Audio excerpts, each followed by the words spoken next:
মোলাকাত হলো ফুটবল ও ক্রিকেটের দুই কিংবদন্তি লিওনেল মেসি ও সচিন টেন্ডুলকারের। 14 ডিসেম্বর রোববার মুম্বাইয়ের ওয়াংখেড়ে স্টেডিয়ামে কে ছিলেন না?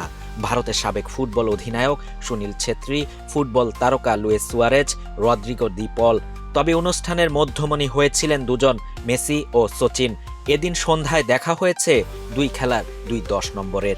এই উৎসব মুখর পরিবেশে মেসিকে নিজের আইকনিক 10 নম্বর ওয়ানডে জার্সি উপহার দেন সচিন। দর্শকদের করতালিতে ওয়াংখেড়ে স্টেডিয়াম তখন যেন আনন্দের মহাযজ্ঞে পরিণত হয়।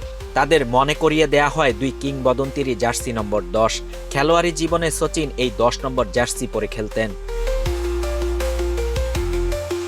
সচিনকে খালি হাতে ফেরাননি অ্যালেম টেনো।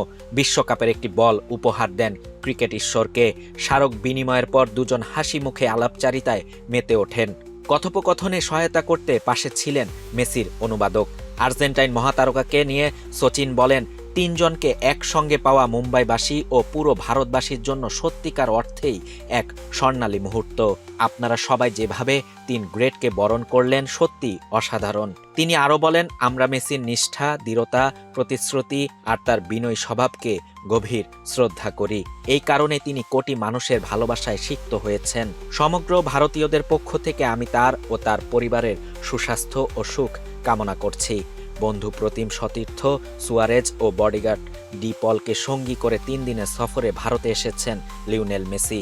কলকাতা দিয়ে তার সফর শুরু হয়েছে, হায়দ্রাবাদ হয়ে সেটা এখন ওয়াংখেড়েতে। শাহরিয়ার শাফাত, বাংলা নিউজ 24।